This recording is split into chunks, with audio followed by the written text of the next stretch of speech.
Mari kita berdoa. Terima kasih Tuhan untuk kesempatan yang Kau berikan kepada kami pada sore hari ini.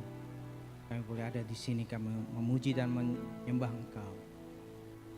Kami boleh merasakan kehadiran di tengah kami. Tuhan, pada sore hari ini Tuhan, kami mau datang mendengarkan firman-Mu. Biarlah Engkau urapi hamba-Mu dan Kau persiapkan hati kami. Kami percaya firman-Mu akan mengajarkan sesuatu kepada kami. Biarlah kami boleh menjadi anak-anak-Mu yang taat, yang setia, yang siap untuk mendengarkan firman-Mu, siap untuk ditegur, siap untuk dibangun, siap untuk lebih dewasa lagi di dalam Engkau. Tuhan, terima kasih untuk kesempatan yang Kau berikan. Kami mempersiapkan hati kami dan kami akan mendengarkan firman Tuhan. Di dalam nama Tuhan Yesus kami berdoa. Amin.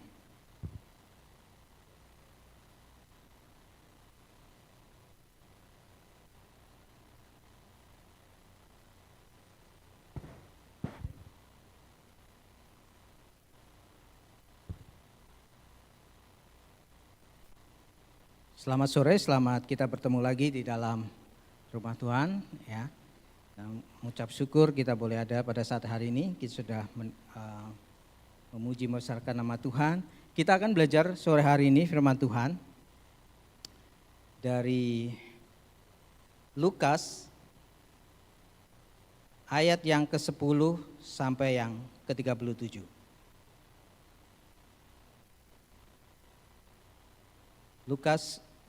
Lukas 10 ayat yang 30 sampai yang 37. Demikian firman Tuhan. Jawab Yesus, adalah seorang yang turun dari Yerusalem ke Yeriko. Ia jatuh ke tangan penyamun yang bukan saja merampoknya habis-habisan, tetapi juga memukulnya dan yang sesudah itu pergi meninggalkannya setengah mati. Kebetulan ada seorang imam turun melalui jalan itu. Ia melihat orang itu, tetapi ia melewatinya dari seberang jalan. Demikian juga seorang Lewi datang ke tempat itu. Ketika ia melihat orang itu, ia melewatinya dari seberang. Lalu datang seorang Samaria yang sedang dalam perjalanan ke tempat itu. Dan ketika ia melihat orang itu, tergeraklah hatinya oleh belas kasihan. Ia pergi kepadanya lalu membalut luka-lukanya. Sesudah ia menyiraminya dengan minyak dan anggur. Kemudian ia menaikkan orang itu ke atas keledai tunggangannya sendiri. Lalu membawanya ke tempat penginapan dan merawatnya. Keesokan harinya ia menyerahkan 2 dinar kepada pemilik penginapan itu. Katanya, rawatlah dia, dan jika kau belanjakan lebih dari itu, aku akan menggantinya waktu aku kembali. Siapakah di antara ketiga orang ini menurut pendapatmu adalah sesama manusia dari orang yang jatuh ke tangan penyamun itu? Jawab orang itu, orang yang telah menunjukkan belas kasihan kepadanya. Kata Yesus kepadanya, pergilah dan perbuatlah demikian. Ya, saudara pasti familiar dengan cerita ini. Cerita di mana kalau saudara baca dari ayat sebelumnya, ya, ayat 25 sampai yang ke-29 itu, suatu saat Tuhan Yesus itu dicobai, ya, oleh orang ahli Taurat. Dia berkata, apa yang harus ku perbuat supaya memperoleh hidup yang kekal? Dan Tuhan Yesus menjawab, tadi seperti ayat yang dibacakan oleh Pak Handoyo, ayat 27 dikatakan, kasihlah Tuhan Allahmu dengan segenap hatimu dan dengan segenap jiwamu dan dengan segenap kekuatanmu dan dengan segenap akal budimu, dan kasihilah sesamamu manusia seperti dirimu sendiri. Hari ini saya beri tema Be a kind neighbor, ya, atau menjadi tetangga yang baik. Maksudnya adalah kita diajarkan hari ini, saya mau belajar bagaimana pentingnya sebagai pengikut Tuhan itu menjadi orang yang kindness. Bagaimana pentingnya kindness di dalam kehidupan kita. Katakan kindness itu apa? Kindness itu kalau dalam bahasa Indonesia kebaikan hati. Memang banyak terjemahan, ada yang mercy, ada yang bilang kemurahan hati. Tapi kindness itu kebaikan hati seseorang. Kadang-kadang kita sering dengar, wah orang itu hatinya baik. Pokoknya gimana? Orang itu mungkin mau menolong dengan tulus. Orang itu nggak punya maksud jahat, hatinya baik. Saya lihat ada beberapa orang yang seperti itu. Hatinya baik. Kadang-kadang maksudnya kelihatannya orang misunderstood ya, orang salah mengerti. Tetapi maksudnya baik, hatinya baik. Nah, kindness itu perlu sekali dalam hidup kita.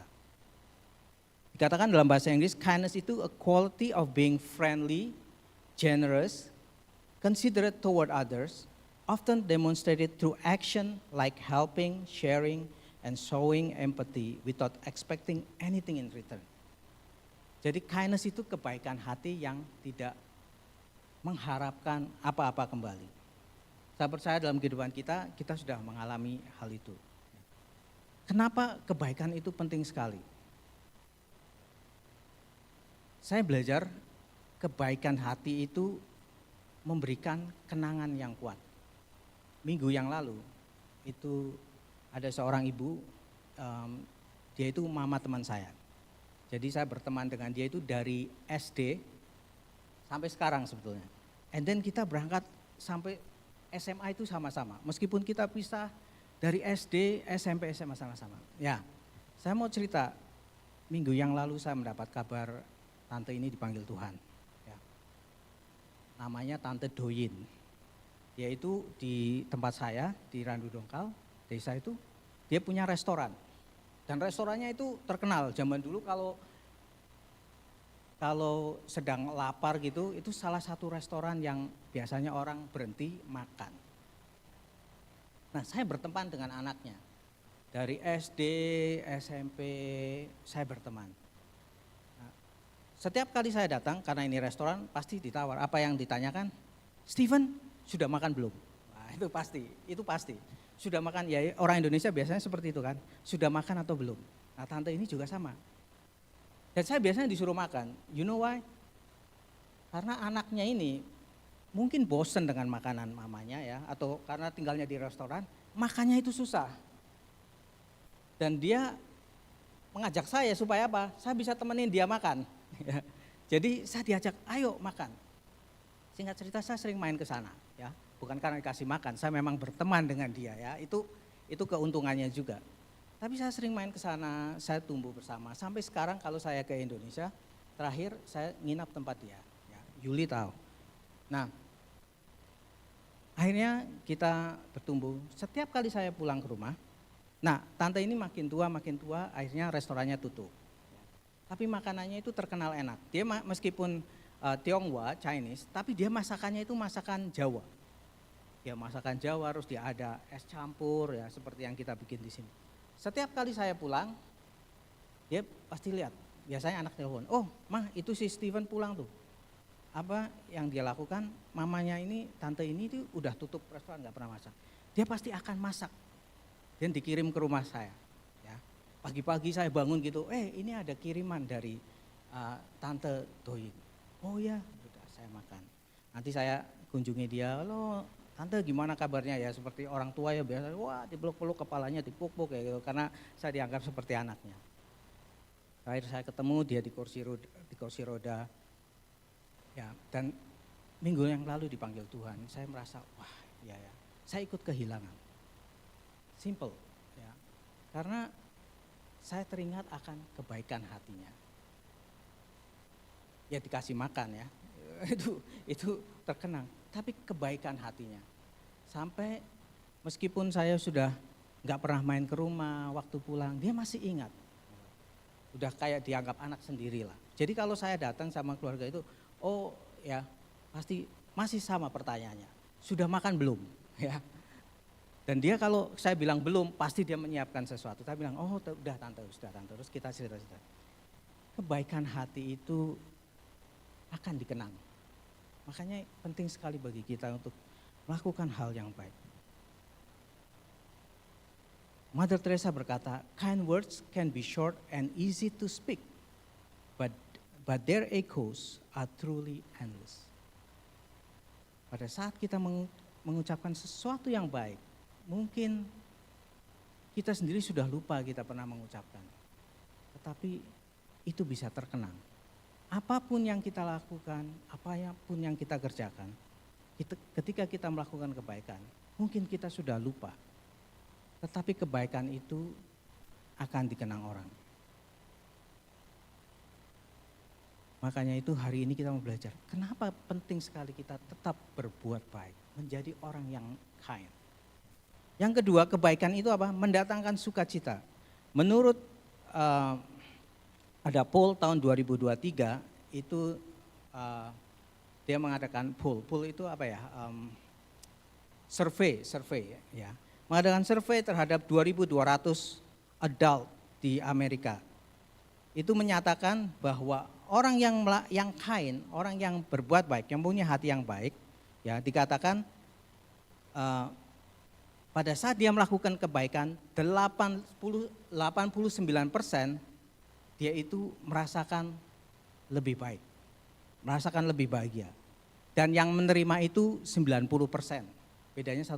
Saya nggak tahu yang 10 itu mungkin tambah sedih ya, pasti ada. Tetapi 89% pada saat kita melakukan kebaikan itu merasa lebih baik. Dan responnya itu including happiness dan rasa ucapan syukur. Jadi kebaikan itu mendatangkan sukacita di dalam kehidupan kita. Orang yang memiliki hati yang baik tidak hanya menyenangkan hati orang lain, tetapi membuat diri kita bersukacita. Dikatakan ada research berkata bahwa untuk mental health benefit ya, mengatakan bahwa orang yang melakukan kebaikan itu mengurangi depresi dan anxiety. Pada saat kita melakukan kebaikan, itu sebetulnya mempunyai benefit untuk diri kita. Dikatakan mengurangi depresi dan anxiety. When we do something, kita tidak fokus pada diri kita sendiri, itu membuat kita jadi less depression, less anxiety. Makanya kalau di dalam rumah sakit misalnya ya, pasien itu tidak hanya dikasih obat, tetapi dikasih kegiatan, dikasih grup, dikasih kelompok, supaya apa? Supaya dia enggak tambah depres. Orang tua saya itu pendeta, suatu saat saya masih kecil, dititipin orang. Dan setelah saya lihat ternyata orangnya itu punya gangguan kejiwaan. Punya gangguan kejiwaan. Di Indonesia kan orang nggak taunya kalau ada orang stres gitu mungkin dititipin di gereja. Nah, saya waktu itu nggak ngerti. Saya ngertinya gimana? Dia itu tiba-tiba pakai kepalanya gitu. Dia pakai gitar, dia nyanyi lagu kebangsaan. Wah kenceng, tapi nyanyinya itu jam 9 malam, saya bilang, weh ini jam 9 malam kamu nyanyi lagu kebangsaan.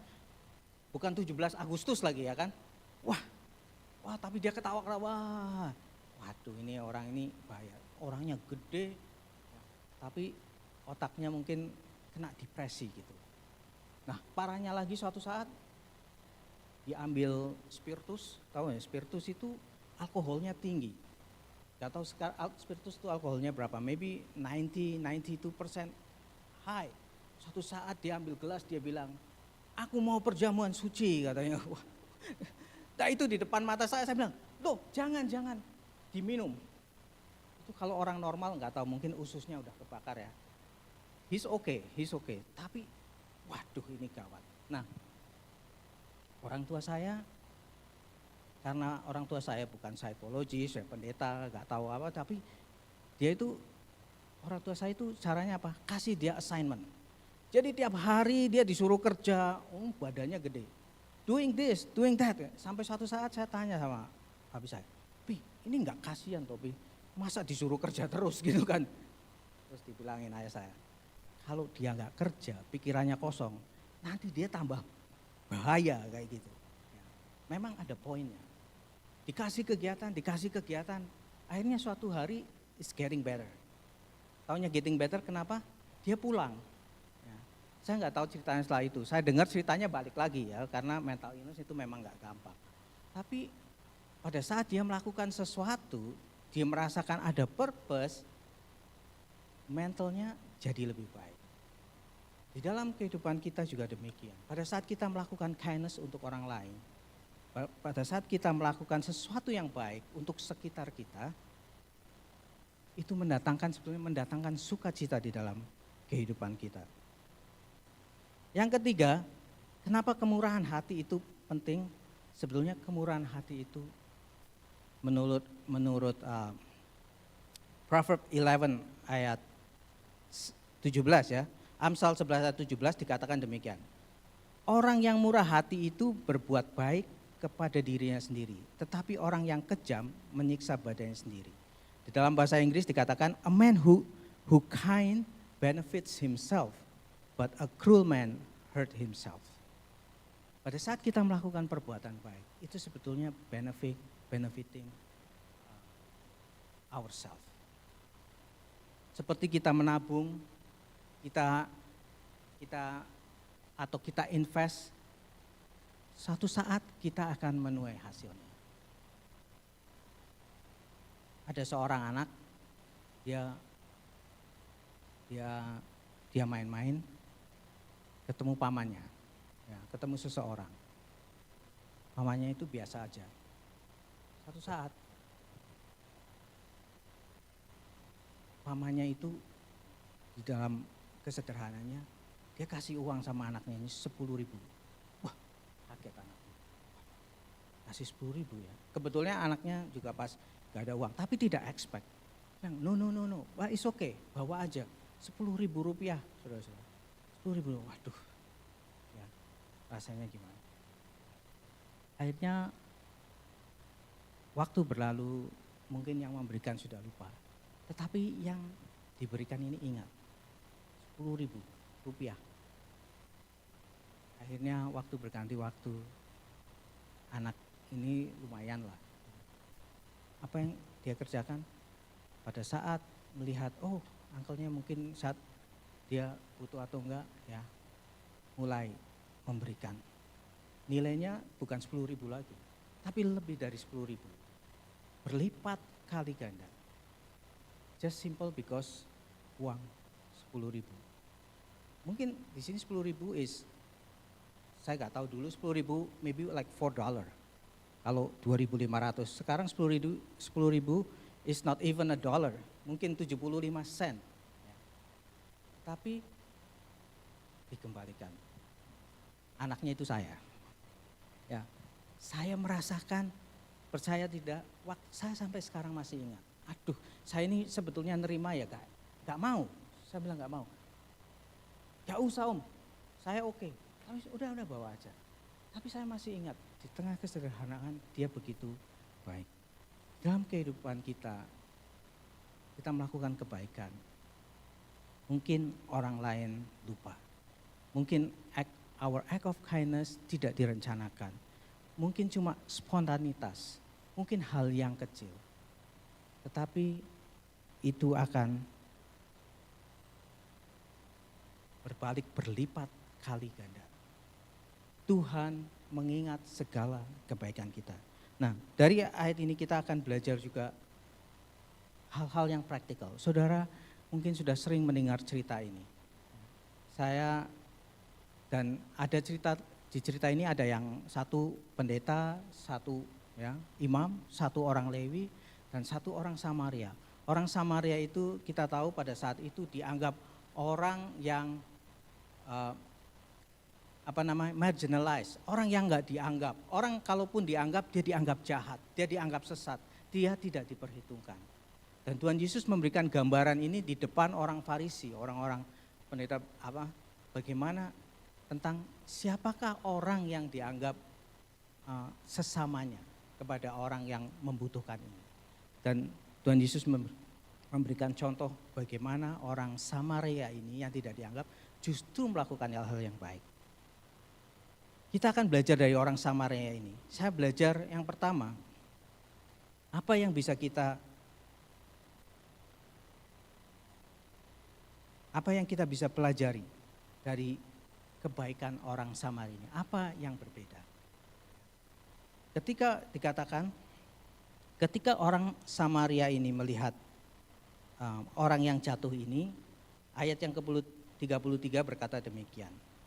Lalu datang seorang Samaria yang sedang dalam perjalanan ke tempat itu, dan ketika ia melihat orang itu, tergeraklah hatinya oleh belas kasihan. Katakan, apa yang bisa kita pelajari? Orang Samaria ini tergerak oleh belas kasihan. Berarti hatinya ini, makanya orang yang kain itu dikatakan hatinya baik. Hatinya itu memiliki hati yang peka. Hati yang memiliki belas kasihan. Kalau saudara suka lihat TV, ada satu judge ya, yang disebut the nicest judge. Saudara tahu the nicest judge? Maybe saudara, namanya Frank Caprio. Ya saudara pernah dengar ya, lihat ya. Karena di dalam show-nya itu, saya berapa kali lihat sampai, wah saya meneteskan air mata. Dia itu seorang judge yang yang terakhir itu, dan dia kalau orang itu approach sama dia itu gak takut. Karena apa? Dia itu seringkali mengampuni atau mengurangi atau bahkan menghilangkan orang-orang yang kena denda. Orang-orang yang masuk ke dalam courtnya dia. Yang terakhir itu ada salah satu yang saya lihat itu ada seorang ibu-ibu ya masih muda, dia kena tiket. Tiketnya dia bilang, tiketnya itu 200. Tiketnya itu 200 karena dia overnight parking. Terus judge-nya itu tanya, Judge Caprio ini tanya, oh kamu kena tiket, kenapa? Oh ya karena saya harus kerja di Walmart, and then saya nggak punya tempat parking. Jadi tiketnya 200. Saya mau kerja, tetapi tiketnya itu sudah saya harus bayar. Misalnya saya harus bayar sekarang, tapi saya akan mulai kerja lagi bulan depan. Bisa nggak saya bayar, tapi saya nyicil. Judge-nya itu bilang, oh kamu, terus dia tanya, oh kamu mau bayar tapi kamu belum kerja, oke. Ya udah dari 200 kamu cuma bayar $20. Wah dari 200 jadi $20, that's only 10%.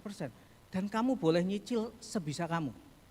Wow, saudara bayangkan, saudara kalau dapat tiket $200 supaya $20 gimana bayarnya? Wah pasti senang sekali kan dibayar lunas. Terus ditanya lagi, sekarang kamu tinggal sama siapa? Oh saya tinggal sendirian, cuma sama anak saya baru 6 bulan. Ya ini masih muda itu. Oh kamu cuma tinggal sama anak, waduh kalau gitu kamu $20 itu pasti berat. Kamu bisa buat beli makanan anak kamu. Wah kayaknya kita harus nolong orang ini ya. Dan akhirnya ibu ini nggak perlu bayar. Tapi banyak sekali dia melakukan hal yang demikian. Dan dia dikenal sebagai the nicest judge. Ya. Maybe in the world atau at least in America. Ya, show-nya itu Caught in Providence is sangat menarik. Nah, kenapa kok dia bisa tiba-tiba seperti itu? Dikatakan dia cerita, ayahnya ini pekerja keras orang Italia. Dari kecil ayahnya itu kerja dorong cart, and then dia berkata the highest kerjaan yang paling tinggi ayahnya itu dia nganterin susu. Dia bilang sama si Frank waktu umur 10 tahun, kamu harus jadi judge. Ya. Apapun yang terjadi kamu harus jadi judge. Nah, akhirnya dengan bekerja keras, dengan sekolah, Frank ini jadi judge.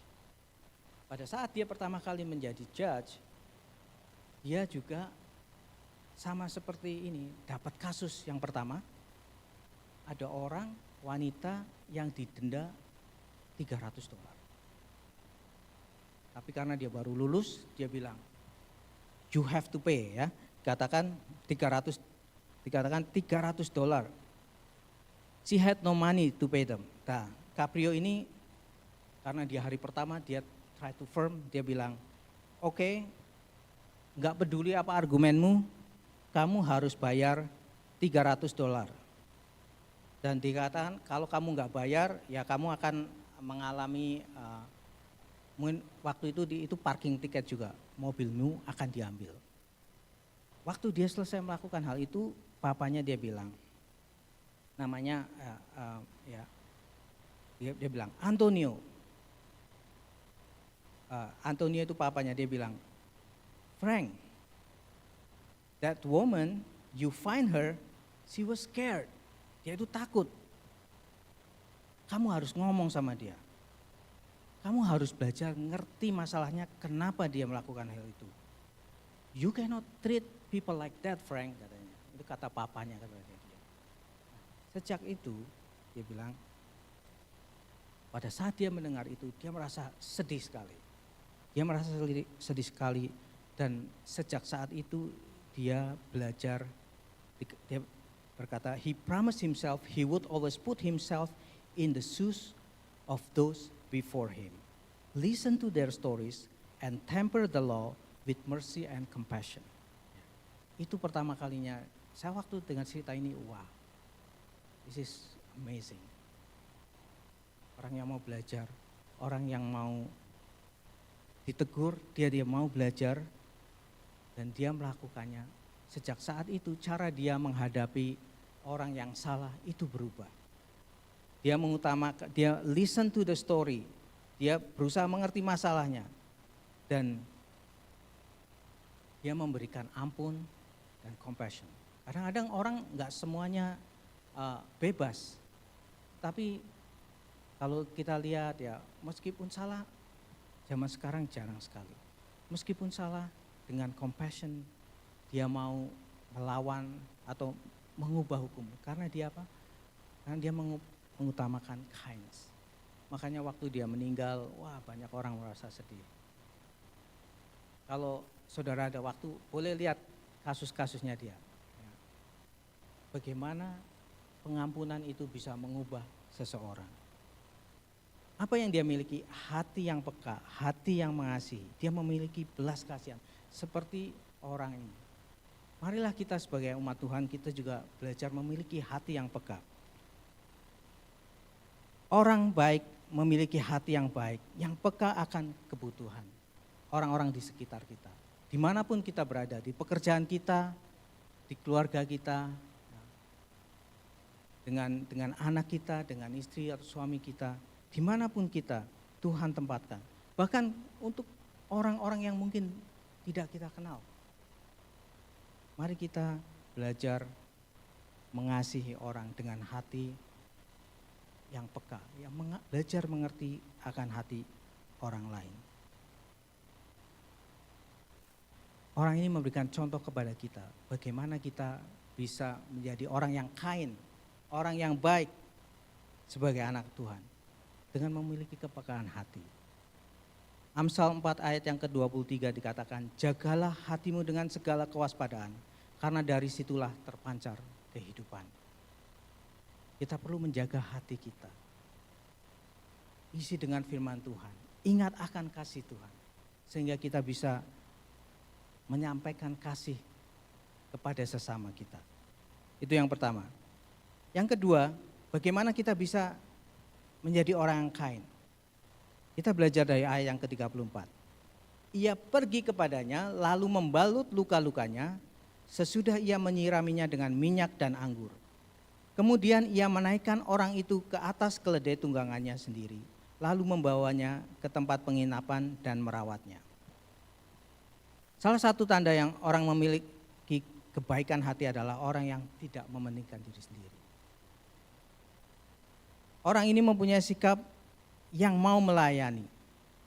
Meskipun dia dianggap bukan pelayan, orang Samaria. Tetapi Tuhan bisa melihat bahwa orang ini mempunyai kebaikan hati yang mau menolong. Apa yang dilakukan? Membalut luka-lukanya. Dia mau turun tangan, membalut luka-lukanya. Dia menggunakan minyak dan anggur. Zaman dulu minyak dan anggur itu seperti saya rasa punya seperti bawa obat. Dan dia membawanya itu biasanya untuk dirinya sendiri. Tapi dia tidak melihat itu. Dia melihat orang yang waduh setengah mati ini harus ditolong. Dia memakai apa yang dia punya untuk diberikan kepada orang ini. Tidak hanya itu, dia menaruh di atas keledainya. Harusnya keledainya itu ditunggangi oleh dirinya sendiri. Tetapi dia membiarkan orang yang sakit ini untuk naik di atas keledainya. Dan dia juga membawa ke penginapan. Mungkin penginapannya harusnya penginapan dia. Tetapi dia mau orang ini dibawa ke dalam penginapan. Orang ini mau menolong. Orang yang baik, mempunyai jiwa yang mau menolong, mempunyai jiwa yang mau memberikan solusi di dalam keadaan sekitarnya. Marilah sebagai anak Tuhan kita melakukan hal itu. Be helpful dimanapun kita berada. Terutama di gereja ini sebagai suatu komunitas, kita bisa menerapkan hal itu. Apapun yang perlu kita lihat, mari kita melakukannya untuk Tuhan. Be helpful, menolong apa yang diperlukan untuk dikerjakan. Di dalam pekerjaan kita, kita pasti senang dengan orang yang helpful, right? Yang bisa menolong, yang mau diajak kerjasama, orang yang kind. Nah, hari ini kita juga belajar bagaimana menjadi orang kind, bagaimana menjadi tetangga yang baik, ya, a kind neighborhood. Bagaimana orang yang bisa mengasihi sesamanya, menjadi terang Tuhan di dalam sekitar kita, yaitu dengan menjadi penolong.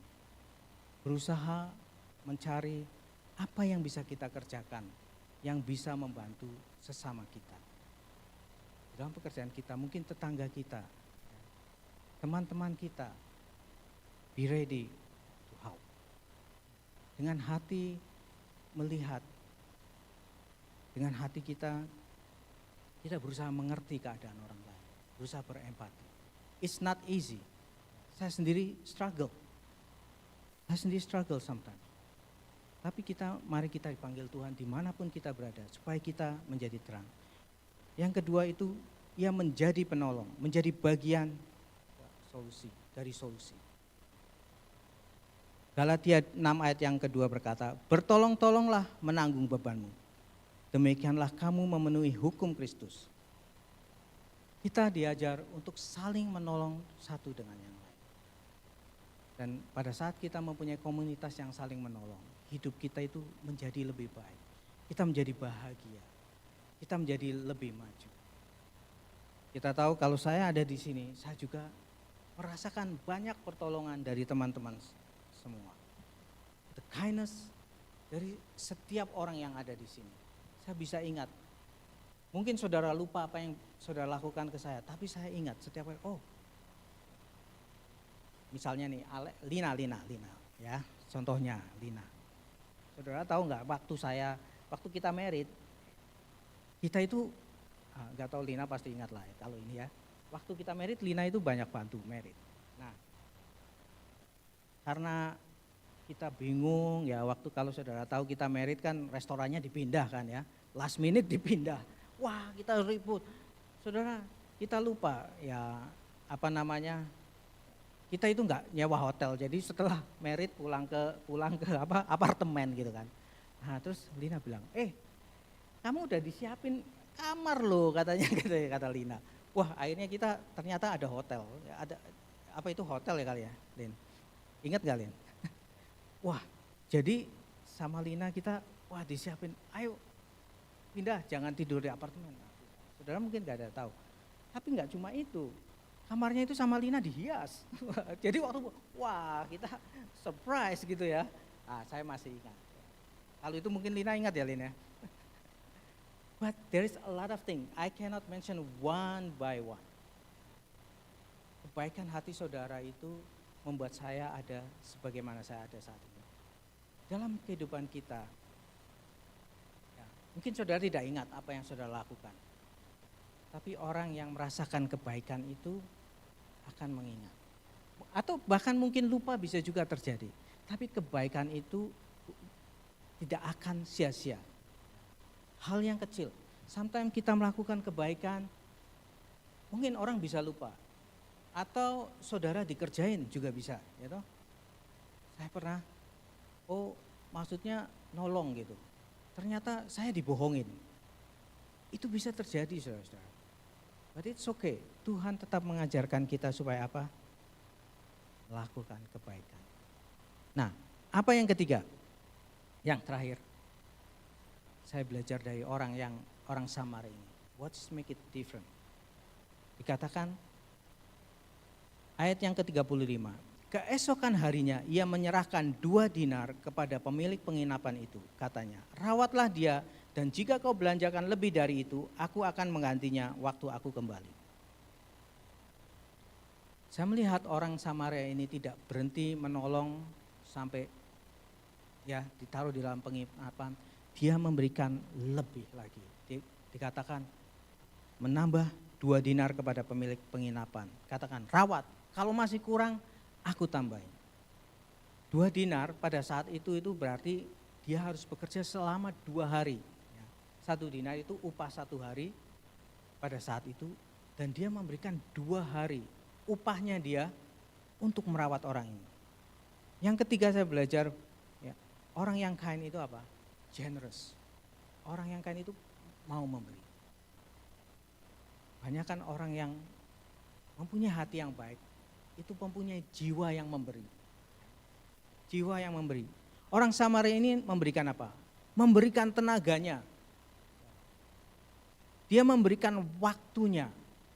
Perjalanannya menjadi terhambat. Mungkin dia mau pulang. Mungkin ya kalau tadi priest begitu lihat, wah dia cepat-cepat. Mungkin dia mau ke gereja.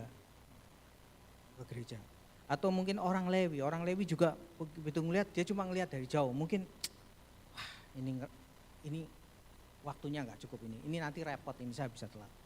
Ya. Tetapi orang Samaria itu memberikan waktunya, dan dia memberikan apa? Uangnya, hartanya. Orang ini lebih penting daripada uangnya. Yang penting orang ini sehat. Nggak peduli uang saya 2 hari kerja, saya rasa lebih karena dia sudah menginap hari sebelumnya. At least 3 hari mungkin hilang. Tetapi bagi dia, orang ini lebih penting daripada uangnya. Dia memberikan apa? Prioritasnya. Mungkin dia udah, harus cepat pulang-pulang, harus mengerjakan yang lain. Mungkin dia bisa doing another business, tetapi dia mau stop, prioritasnya diganti. Orang yang baik, orang yang kind, itu orang yang generous. Mari kita belajar menjadi seperti itu. Saya tahu kita sudah melakukannya, saudara sudah melakukannya. Tapi mari kita melakukan lebih lagi. It's not easy. Sometimes bahkan hal yang simple. Misalnya dengan senyum, dengan senyum kepada orang lain, dengan ramah terhadap orang lain. Ada seorang berkata, William Arthur Ward berkata demikian, a warm smile is the universal language of kindness. Hanya senyum saja itu universal kind of kindness. Ya. Kalau sudah ketemu orang, senyum, saya suka guyon sama keponakan, jadi orang jangan cemberut terus, senyum. Ya. Senyum itu dikasih Tuhan itu supaya kamu lebih cantik, kamu lebih ganteng. Ya. Saudara wajahnya seperti apa, kalau saudara senyum itu, senang lihatnya, ya toh? Atau kebalikan lah, saudara mungkin paling cantik sedunia, tapi saudara nggak punya senyum, kucing aja takut. Ya toh? Waduh ini. Saya kalau ketemu temen itu, kalau ketemu di kerjaan, begitu datang, good morning, hey how are you doing? Wah rasanya, this is gonna be a good day. Tapi kalau ketemu yang, nggak pernah, udah nggak mau ngomong aja bingung, gitu kan? Ya kan saudara mengalami hal yang demikian, right? Di tempat kerjaan, I don't know, but itu yang terjadi. Memberikan hal yang simple pada saat kita bertemu orang lain, memberikan apa yang bisa kita berikan, keahlian kita, pemikiran kita. Be generous. Hidup di dunia itu hanya sementara. Sebagai pengikut Kristus, mari kita tingkatkan kasih kita. Let's be kind. Nah, siapakah tetangga kita? Let's be kind. Siapakah tetangga kita? Tetangga kita bisa yaitu suami atau istri kita sendiri, anak-anak kita. Mungkin tetangga di sebelah rumah, depan rumah, kiri rumah. Atau teman kerja sekantor, atau bahkan orang yang tidak kita kenal. Tapi mari kita belajar untuk menebarkan kasih itu. Di dalam hidup kita tidak selalu seperti orang Samaria. Orang Samaria itu memang contoh yang baik. Saya sendiri mengalami, saya senang Pastor Rick Warren dia berkata, orang sering berpikir bahwa The Samaritan is you and me. Tapi dia bilang, but we can be three of them. Kita bisa seperti Iman. Kita bisa seperti orang Lewi. Tapi kita juga bisa seperti orang Samaria ini. Dan Tuhan mau kita mempraktekkan kasih yang sudah kita terima di dalam kehidupan kita, di dalam kehidupan sehari-hari. In a practical way. Dengan belajar mengerti keadaan orang lain. Mengerti sekitar kita. Mengerti, belajar menaruh seperti tadi seperti Judge Frank tadi. Dia berusaha mendengarkan ceritanya sampai dia mengerti, oh kenapa kok orang ini melakukan hal demikian. It's not easy. Tetapi Tuhan mau belajar kita mempraktekkan belas kasihan. Ketika orang menyakiti kita mungkin, ketika orang bersalah dengan kita, kita belajar melihat dari sudut pandang mereka, what happened, mengapa orang ini melakukan hal demikian. Tapi kita mau belajar mempunyai hati yang berbelas kasihan. Ketika kita melihat orang yang dalam kesusahan atau mengambil keputusan yang salah, kita mau memakai hati kita. Yang kedua, kita menjadi orang mau belajar apa yang bisa kita lakukan, menolong orang itu. Apa yang Tuhan gerakan kita untuk lakukan. Dan yang ketiga, kita memberikan apa yang kita bisa berikan. Waktu kita, mungkin harta kita, setiap kesempatan yang ada, keahlian kita. Saya senang di sini kita sudah mempraktekkan. Mari kita praktekkan lebih lagi. Kind one with one another. Menjadi orang yang mau menolong sesama. Ayat yang terakhir dikatakan demikian firman Tuhan. Siapakah di antara ketiga orang ini menurut pendapatmu adalah sesama manusia dari orang yang jatuh ke tangan penyamun itu? Jawab orang itu, orang yang telah menunjukkan belas kasihan kepadanya. Dan kata Yesus kepadanya, pergilah dan perbuatlah demikian. Hari ini firman Tuhan mengingatkan kepada kita sekali lagi melalui cerita ini. Mari kita berbelas kasihan kepada orang sekitar kita. Mari kita menolong orang sekitar kita. Mari kita berikan apa yang kita bisa berikan kepada orang sekitar kita. Menjadi orang yang menjadi berkat bagi orang lain. Demikian firman Tuhan, kiranya ini boleh mengingatkan kita sekali lagi untuk mempraktekkan kasih Tuhan. Seperti tema kita tahun ini, ya, mengasihi sesama kita seperti diri kita sendiri. Firman Tuhan saya kembalikan. Mari kita berdoa sebelum saya kembalikan pada sang leader. Terima kasih Tuhan untuk firman-Mu sore hari ini kami kembali boleh diingatkan untuk mempunyai belas kasihan kepada orang-orang di sekitar kami. Untuk kami boleh empati dengan apa yang menjadi struggle dengan orang-orang sekitar kami. Supaya kami boleh memberikan perhatian dengan hati kami. Seperti Engkau memperhatikan mereka. Tolong kami Tuhan supaya kami boleh mempunyai hati yang dipenuhi dengan kasih-Mu. Sehingga kami boleh mengasihi mereka dengan segenap hati. Tolong juga kami Tuhan boleh menjadi penolong Tuhan. Boleh menjadi solusi dalam kehidupan sekitar kami. Kami boleh memberikan apa yang bisa kami berikan Tuhan. Menjadi bagian yang aktif untuk memancarkan kasih-Mu. Tolong kami Tuhan dalam setiap langkah kami Tuhan. Supaya kami boleh menjadi terang dimanapun kami berada. Kami tidak dapat hidup tanpa kekuatan yang daripada Engkau. Biarlah kami boleh mengingat bahwa apa yang kami lakukan itu karena Engkau telah terlebih dahulu mengasihi kami. Engkau terlebih dahulu mengetahui kami. Engkau terlebih dahulu berbelas kasihan kepada kami. Engkau senantiasa mengasihi kami. Jadikan kami Tuhan dimanapun kami berada, kami boleh menjadi terang. Pada saat ini juga Tuhan, kalau kami bergumul dengan permasalahan pribadi, Mungkin kami mempunyai akar kepahitan, mungkin kami mempunyai satu kemarahan. Tuhan, ajar kami Tuhan menyalurkan untuk memberikan kasih-Mu kepada orang-orang sekitar kami. Mau mengampuni seperti Engkau mengampuni kami. Terima kasih Tuhan, kami mau menyerahkan kebaktian ini selanjutnya ke dalam tangan-Mu. Di dalam nama Tuhan Yesus kami berdoa. Amin.